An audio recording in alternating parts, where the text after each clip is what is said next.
have contact.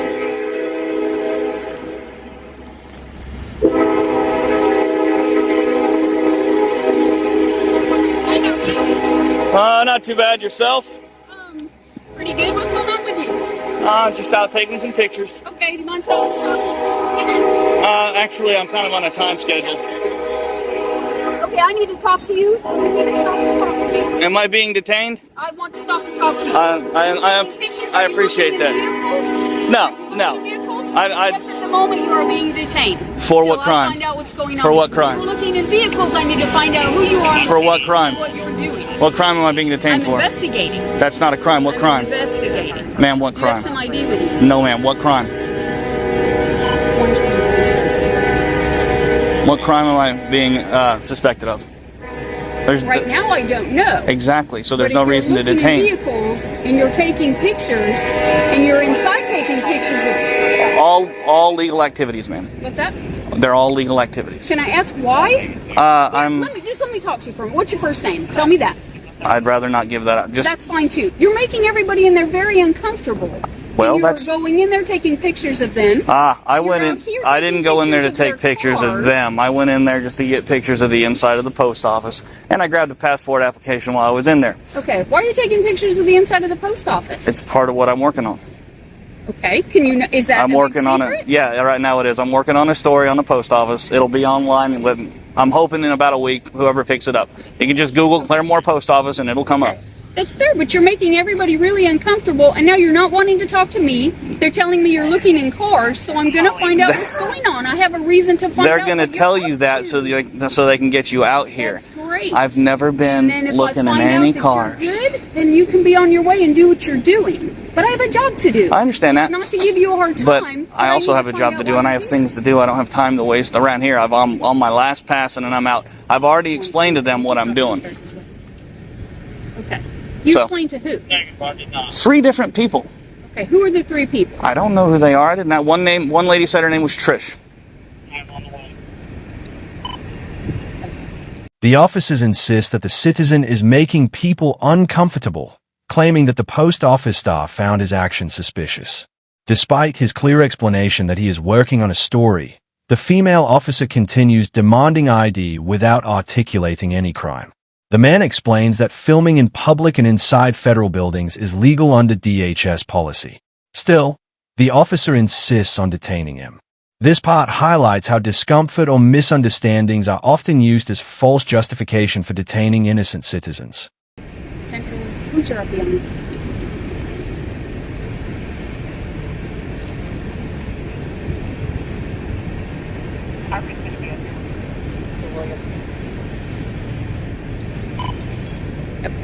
It's the post office calling. They have an issue with you. I understand that, but I don't. Reason to be here I don't care about their issue. This is a First Amendment protected activity. If they're uneasy, I'm sorry. I told them what I was doing. Okay. It doesn't get any simpler. When you walk away from me, you don't want to talk to me. I'm here for a valid reason. I'm here for a legal reason. I'm not trying to be. Talk to me. I know. I'm not trying to be rude, but I don't have to talk to you, ma'am, and I don't want to. I have no, ma'am. I don't. For a complaint, and you were in there, and they called me. Were you the one that was in there? Yes, I went inside. That doesn't matter. It's a public place. It's perfectly legal. And so you're okay with the fact that you made everybody very uncomfortable. I don't. Yeah, actually I am, because I told them there's nothing nefarious going on. It doesn't matter. Okay. Now, how am I supposed to know that? Now just look at it from my point of view. I'm out here. I get a call about a guy, and it's okay that you're recording. That's fine. That happens to us all the time. I'm recording too, so we're good to go. All right. Okay? But I get a call about a guy who's in the post office taking pictures, who's out in the parking lot taking pictures, and is looking in cars. Well... So that's hearsay. I was not looking in any vehicles. Okay. I wasn't even close enough to look in any vehicles. I know that when I get here, you walk away from me. You don't want to talk to me. No. You don't want to tell me who you are. It makes me very suspicious of you. Okay. Well, I'm sorry. Okay. I need to see some ID from you. No, ma'am. This is not a stop and ID state. Am I free to go? No, you are not. I told you I'm detaining you until I find out what's going on here. Okay, but you didn't tell me what crime. What crime do you suspect me of? That's what I'm trying to find out. If you're looking in cars, that makes me very suspicious. In order to detain somebody, you have to have reasonable, articulable suspicion that a crime has been committed. As soon as the supervisor gets here, we'll talk to the post office, who complained. We'll find out their side of the story as well. Until I find out what's going on, I'm doing an investigation now, and you're staying put. And what is your name and badge number? You give me your name, I'll give you mine. No, ma'am. I understand that. I'm not a public official. You are duty bound to Am I? identify yourself. You are. So what is your name and badge number? What is your name and badge number? I work for Claremore Police Department. Okay, and you are Officer who?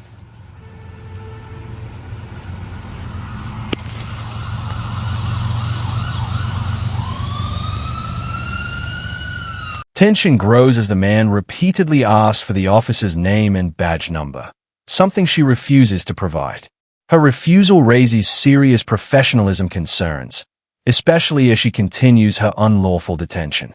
A sergeant arrives and tries to calm the situation, but even he begins asking accusatory questions, including whether the man has been drinking. The officer claims an alcohol bottle on the ground gives her suspicion, even though the man was nowhere near it. The interaction becomes more absurd as officers stretch for any justification to prolong the detention. Okay, if you're not going to identify yourself to me, then what? Then you're not going to detain me, and I'm going to be on my way because you're not an officer in my eyes. I'm on the north side of the post office. So, what is your name and badge number? And what crime do you suspect me of committing? I'm investigating what you were doing. That's not a crime. What crime do you suspect me of committing? Go round and round, but... Okay, well... What is your name and badge number? To the other part of this... I don't have to stay here. What's going on. You are going to stay here. I don't know what's going on. That doesn't matter. I have complaints that you're looking in vehicles. Now I get here, and you're on the sidewalk, and you're taking pictures, and you're recording, and I'm good with that. I don't care. But you won't tell me your name. My issue is you were in there. That doesn't matter. If you don't care, then why won't you tell me what your name and badge number is? No, I care because you were in there causing a disturbance. And I wasn't causing a disturbance. You were because they called. That's not my problem. Okay. It is now because you're here. How are we doing, sir? Oh, I've had better days. You? Well, what's going on? Ask her. She thinks she's going to detain me. You are staying here. I told you. You're not going anywhere. What crime do you suspect me of committing? You have to there is no disturbance. You have to articulate a crime. What is her name and badge number? She's refused to give it to me. Why are we here? I'm taking pictures. That's it. Okay. Why are we taking pictures? I'm working on a story on the post office. Okay. Where's your firearm at? What makes you think I'm carrying? Because you have a holster on your back. It's empty. Okay. Well, I'm asking, is it on your person? No, sir. Okay. All right. Do you have any ID on you? No, sir. Okay. What's your name, partner? I'm not going to give it. Okay. Am I free to go? No, not right yet. What crime do you suspect me of committing? Okay, well, I'm trying to figure that out. I understand that. You have to have reasonable, articulable suspicion, sir. I gave you that. You were inside taking pictures, you're looking in cars, and you're taking pictures of the I'm not looking in cars, and there's no proof of that. And it doesn't matter. I can take pictures of everything. If there is no proof of that, you will be free to leave. Okay, what is your name and badge number, officer? I told you, you give me your name, I'll give you mine. Is that what you tell the judge when he asks? What is your name and badge number, ma'am? Keep smirking. This is going to be very bad for your post or for your department. What is your? I'm Sergeant Book with the Claremore Police Department. Thank you, sir. All right. What is your name and badge number, ma'am? Give me the information. No, he didn't give me yours. I want the name. The officers continue attempting field sobriety checks, despite having no lawful reason. The man stands firm, refusing to consent and reminding them that they need reasonable suspicion of a crime. He explains he was stopped far away from the bottle, proving the accusation baseless. The sergeant then shifts focus, telling the man to keep his hands out of his pockets, claiming safety concerns. The man points out the contradiction. Officers accuse him of acting irrational simply because he asserts his rights, exposing the intimidation tactics often used to pressure citizens into compliance. And badge numbers of everybody on this call. I've been drinking tonight, have we? What is her name and badge number, Have sir? you been drinking this afternoon? Have you? What is No, her sir, name and I badge have number? not. But I see an alcohol bottle laying right here on the ground, so I'm asking you, have you been drinking? Take it up, fingerprint it. What? I am asking you a question. And I'm refusing to answer. What is your name and Okay, badge? well, Or what is her name and badge Now I'm number? detaining you because I want to make sure you're not intoxicated in public. What a bunch of bullshit. What is your name and badge I number? believe I already told you. What that. is her name and badge number? I'm talking to you right now. All right. All right, We're well, talking I'm about- clamming up. What is your name and badge I want to make number? sure you haven't been drinking. I want to make sure you haven't been drinking. Please Come give me here. a little space. Come here. Come here. I'm creating I'm going space. to check your eyes to make sure that you haven't been drinking. No, sir, you're not. Yes, sir, I am. No, sir, you're not. Yes, sir, I am. No, you're not. Do me a favor. Keep that right there. I don't care. Keep that right there. See the tip of this pen? How much you had to drink today? How much have you had to drink today? I don't drink. See the tip of this pen? I want to make sure that you're safe to do this. I don't consent to field sobriety tests, especially when there's fucking no. Where you're standing, there's an alcohol bottle. When she stopped me, I was down there. Whenever I showed up, you were standing right there. Congratulations. See where her car's parked? That's where she stopped me. Okay. All right. Which is, I don't know, what's that, about 60, 70 feet away from that? So what is your name and badge number, ma'am, last time? Make it the last one. Okay, well, I'll call the chief. Here's the deal. Whenever I make sure that you haven't been looking into cars and doing stuff like that, if I can establish that, you're on your way. Well, do what you got to do then. All right, then.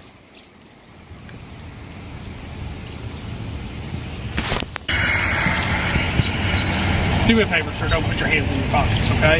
Your hands are in yours. Listen to me, all right? You've got a holster on. I don't know if you have a gun or not. If you keep your hands out of your pockets, everything is fine. Hey, I've told you I'm not armed. Well, okay, here's the deal. You're not really acting rationally at the moment, all right? Standing up for my rights is not being rational. Not cause you any problems. Somebody called us. I understand that. And she won't even identify herself. How professional is that? Okay, well, you haven't really given us. It's cold. Given us. Keep your hands out of your pocket. Do me a favor. Just keep your hands out of your pockets. That's all I ask. All right. As the situation continues, the man explains the real purpose behind his visit, documenting the post office's response to public photography. He explains DHS memos, Poster 7, and federal guidelines that allow filming on federal property. The sergeant finally acknowledges the information, realizing that the man is legally correct. He asks about the man's broader projects, learning that he covers First Amendment issues, public accountability, and transparency. The officers slowly back off as they recognize he has broken no laws and that their detainment cannot continue.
Finally, the officers release him, and the man leaves without giving ID. But the troubling behavior of the female officer remains the biggest issue. Her refusal to identify herself, unlawful detention, and attempts to fabricate suspicion. The documentary closes by emphasizing the importance of knowing your rights and recording the police. Viewers are asked to reflect, what would you have done in his place? This incident demonstrates why accountability and public awareness are necessary to prevent abuse of authority.